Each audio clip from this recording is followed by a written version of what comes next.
Welcome to IBTV. Ambedkar Konaseema జిల్లాలోని వాడపల్లి శ్రీ వెంకటేశ్వర స్వామి ఆలయ అభివృద్ధికి ప్రభుత్వం శంకుస్థాపన చేసింది. 38 లక్షల వ్యయంతో రథశాల నిర్మాణానికి జిల్లా ఇన్ఛార్జ్ మంత్రి అచ్చెన్నాయుడు, కొత్తపేట ఎమ్మెల్యే బండారు సత్యానందరావు శంకుస్థాపన చేశారు. ఆలయానికి మాస్టర్ ప్లాన్ రూపొందించేందుకు కమిషనర్తో సమావేశం ఏర్పాటు చేస్తామని మంత్రి తెలిపారు. వాడపల్లి వెంకన్న భక్తులకు ప్రత్యేక ఆకర్షణగా మారిన ఈ ఆలయం 7 వారాలు 7 ప్రదక్షిణల నోములతో భక్తుల కోరికలు తీరుస్తుందని విశ్వాసం ఉంది. భక్తుల రద్దీ దృష్ట్యా మౌలిక సదుపాయాలు పెంపొందిస్తామన్నారు. ఆలయానికి పాలక మండలి నియామకంతో మరిన్ని అభివృద్ధి పనులు చేపడతామని మంత్రి అచ్చెన్నాయుడు వెల్లడించారు.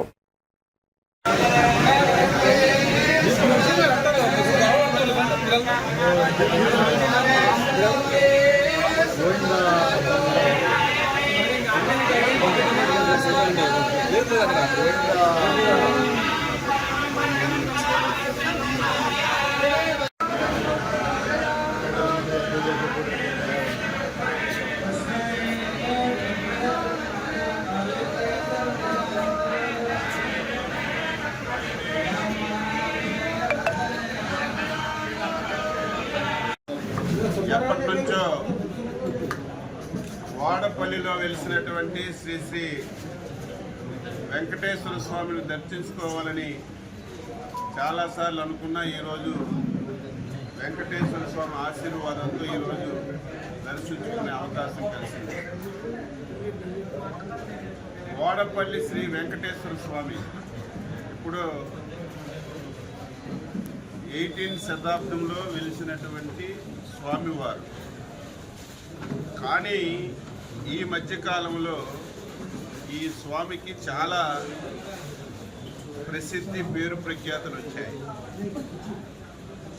ఈ మధ్యకాలంలో క్యాబినెట్లో కూడా ఈ ఆలయం గురించి, ఈ ఆలయ అభివృద్ధి గురించి ముఖ్యమంత్రి గారి ఆధ్వర్యంలో చర్చకొచ్చిందంటే ఈ ఆలయానికి ఎంత ప్రాచుర్యత ఉందో మనందరం కూడా తెలుసుకోవాలి. ఈరోజు రాష్ట్ర ప్రభుత్వం కూడా దీని మీద ప్రత్యేకమైనటువంటి దృష్టి పెట్టింది. ఇంతవరకు ఒక 5-6 దేవాలయాలు, ప్రసిద్ధి దేవాలయాలు ఉన్నాయి.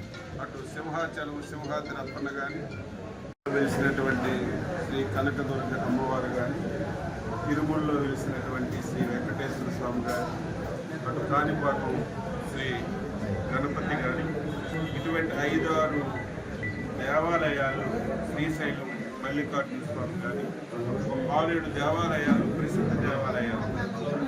అదృష్టం ఏమిటంటే మన వాడపల్లిలో వెలిసినటువంటి వెంకటేశ్వర స్వామి దేవాలయం కూడా ఆ 6-7 దేవాలయ సరస్సులో చేరడం చాలా ఆనందం. ఇప్పటికే రాష్ట్ర ప్రభుత్వం ప్రత్యేకమైనటువంటి దృష్టి పెట్టింది. రేపే కమిషనర్ గారు వచ్చి ఒక ప్రాథమిక సమావేశాన్ని ఏర్పాటు చేసుకొని ఈ దేవాలయాన్ని అభివృద్ధి చేయడానికి ఒక మాస్టర్ ప్లాన్ కూడా తయారు చేసి ఇక్కడ స్థలం కూడా ఉంది. భక్తులు విపరీతంగా ఒక నమ్మకం, వాడపల్లి శ్రీ వెంకటేశ్వర స్వామి ఆలయానికి 7 శనివారాలు వెళ్ళిసారంతా 7 ప్రదక్షిణలు చేస్తే కోరిన ప్రతి కోరిక తీరుతుందని చెప్పి వాడవాడలా ప్రతి మనిషికి ఇది చేరువైంది. కాబట్టి విపరీతంగా భక్తులు తాకిడి పెరిగింది.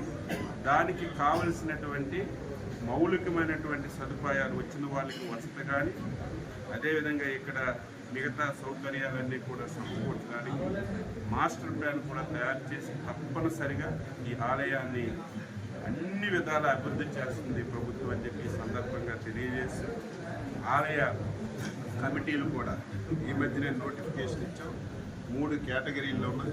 ముందు జిల్లా స్థాయిలో ఉన్నటువంటి ఏసీ ఆధ్వర్యంలో ఉన్నటువంటి కమిటీలన్నింటికీ నోటిఫికేషన్ ఇచ్చి 1 వారం 10 రోజుల్లోనే అవన్నీ పూర్తి చేసి, నెక్స్ట్ ఫేజ్లో ఈ మధ్యన మీరు చాలామంది అనుకోవచ్చు చాలా రోజులైంది మా ఆలయానికి మరి ధర్మకర్త మండలేయడం లేదని. ఇది ప్రముఖ దేవాలయాల సరస్సులు చేరింది కాబట్టి ఇది తప్పనిసరిగా ముఖ్యమంత్రి గారి ఆధ్వర్యం, ఎమ్మెల్యే గారి సహకారం తొందరగానే దీనికి కమిటీ కూడా వేసి ఇంకా దీన్ని అభివృద్ధి చేయడానికి అన్ని విధాల ప్రయత్నం చేస్తాం.